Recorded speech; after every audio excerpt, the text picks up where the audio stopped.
આવો આજના આ સેશનમાં તમારું સ્વાગત છે. આજે આપણે એક એવી દુનિયામાં ડોક્યું કરવા જઈ રહ્યા છીએ જ્યાં કાગળના કાયદા કરતાં સન્માનનું વજન અનેક ગણું વધારે હોય છે. ક્યાંક કોઈએ નાનકડો કટાક્ષ કર્યો હોય ને તો પણ એ એક ભયંકર દુશ્મનાવટનું સ્વરૂપ લઈ શકે છે. આજે આપણે કોઈ ઉપરછલ્લી વાત નથી કરવી, પણ ગામડાના એક એવા ઝઘડાના મૂળ સુધી જવું છે જે ઘવાયેલા અહંકાર, જાહેર તમાશા અને ગ્રામીણ ગૌરવના અલિખિત નિયમોની આસપાસ જ ફર્યા કરે છે. આ કોઈ સામાન્ય મારામારી નથી હોતી સાહેબ. આ તો માનવીય સ્વભાવ અને સામાજિક પ્રતિષ્ઠાની એક બહુ મોટી અને જટિલ રમત છે.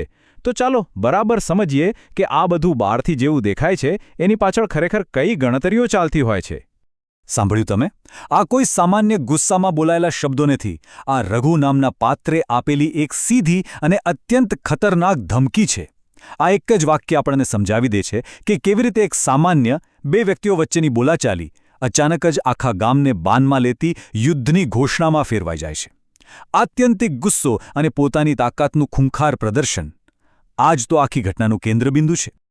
તો ચાલો આ આખી દુશ્મનાવટના મૂળ ક્યાં જોડાયેલા છે એ શરૂઆતની કડી પકડીએ. તમે જુઓ, ગામડાના આ સામાજિક માળખામાં કોઈ હિસાબ અધૂરો નથી મુકાતો.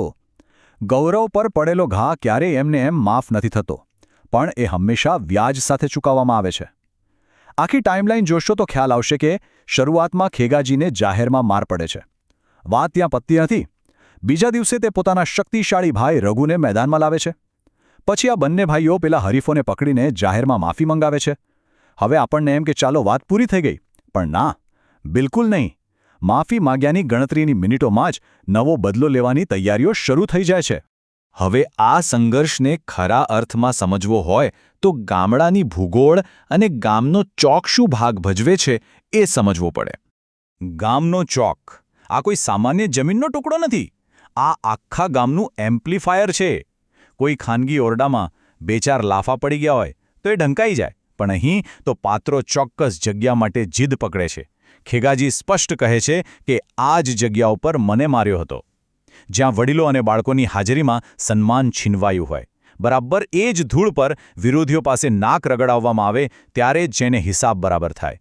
કારણ કે જાહેરમાં થયેલી લડાઈ સીધી ઇતિહાસના પાના પર લખાઈ જાય છે. આટલા અપમાન પછી વારો આવે છે વળતા પ્રહારનો. હવે ધ્યાન આપજો રઘુ અને ખેગાજીના કાઉન્ટર અટેક પર. આ બંને ભાઈઓએ જે રીત અપનાવી એ રૂવાણા ઊભા કરી દે એવી હતી. બંદૂક લાવવી, ભરચક રસ્તા પર મોટા માણસોને દોરડાથી બાંધી દેવા. પણ અહીં એક બહુ મસ્ત વાત સમજવા જેવી છે. બંને ભાઈઓ છે, પણ બંનેના મગજમાં અલગ જ ગણતરી ચાલે છે. ખેગાજીનો ગુસ્સો સીધો છે. એમને પોતાનું બાઇક રોકીને માર પડ્યો હતો એટલે એમનો અહંકાર ઘવાયો છે. એમને બસ એનો જ બદલો લેવો છે. પણ રઘુનું પિક્ચર કંઈક અલગ જ છે. એ પોતાના પરિવારનું વર્ચસ્વ સાબિત કરવા મેદાનમાં ઉતર્યો છે. આખા વિસ્તારમાં પોતાના ખાનદાનનો ડર અને દબદબો કાયમ રહે એ સાબિત કરવા માટે તે આ હિંસાનો સહારો લે છે. આ જ વાત આપણને એક બહુ મોટા સામાજિક તફાવત તરફ લઈ જાય છે. જાહેર સન્માન વિરુદ્ધ વ્યક્તિગત અહંકાર. ગામડામાં ઇજ્જત શબ્દ બહુ વજનદાર છે. એક વ્યક્તિગત સંકોચ અનુભવવો અને આખા સમાજમાં પોતાનું સ્થાન ગુમાવવું, આ બેમાં આસમાન જમીનનો ફરક છે. લડાઈમાં કોઈને શારીરિક ઈજા થઈ હોય તો એ તો સાહેબ 15-20 દિવસમાં રૂજાઈ જશે.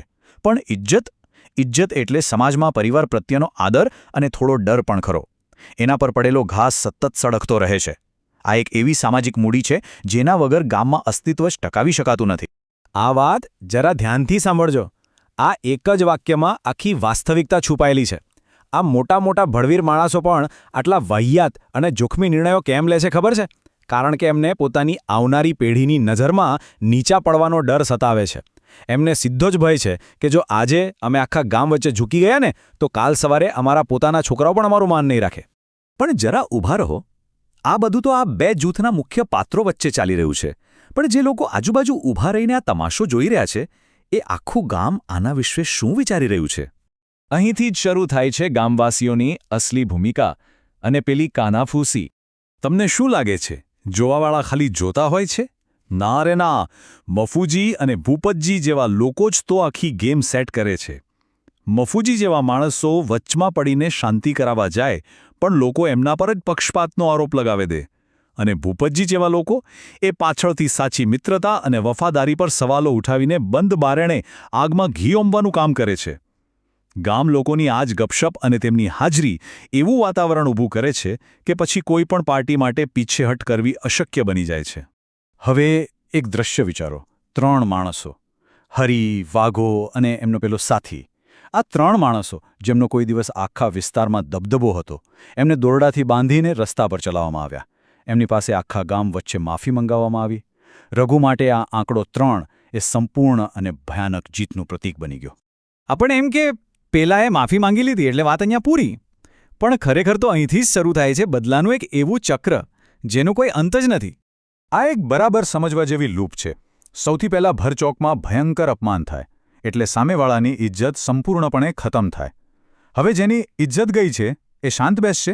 ના, એ ગુપ્ત રીતે નવા હુમલાની તૈયારી કરશે અને જ્યારે સમય આવશે ત્યારે એવો વળતો પ્રહાર કરશે જે પહેલા હુમલા કરતાં પણ મોટો હશે. આ આખી સિસ્ટમ જ એવી છે કે તમે પરાણે માફી મંગાવો એટલે શાંતિ નહીં પણ એક નવી જ દુશ્મનાવટને જન્મ આપે છે. અને આ વાતની સાબિતી ક્યાં છે ખબર છે? પેલા 3 જણા માફી માંગીને છૂટ્યા અને પોતાનો જીવ બચાવીને ગયા એની ગણતરીની મિનિટોમાં જ શું બોલ્યા એ જુઓ. હરી સીધી જ રઘુને ખતમ કરી નાખવાની ભયાનક યોજના બનાવવાની વાત કરે છે.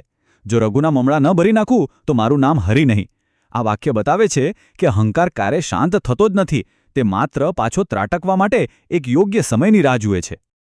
તો છેલ્લે આ બધું સમજ્યા પછી એક સવાલ મગજમાં ઘર કરી જાય છે. આ માનવીય અહંકાર અને સામાજિક સન્માનની જટિલ દુનિયામાં જ્યાં સન્માન જ બધું છે, ત્યાં એકવાર જાહેરમાં અપમાન થઈ જાય તો શું એ દેવું ક્યારે ખરેખર પૂરેપૂરું ચૂકવી શકાય ખરું? કે પછી તે પેઢીઓ સુધી ચાલતી એક અનંત આગ જ બનીને રહી જાય છે? આજના આ ઊંડાણપૂર્વકના વિશ્લેષણમાં જોડાવા બદલ તમારો ખૂબ ખૂબ આભાર. મને ખાતરી છે કે આ માહિતી તમને ચોક્કસથી વિચારતા કરી દેશે.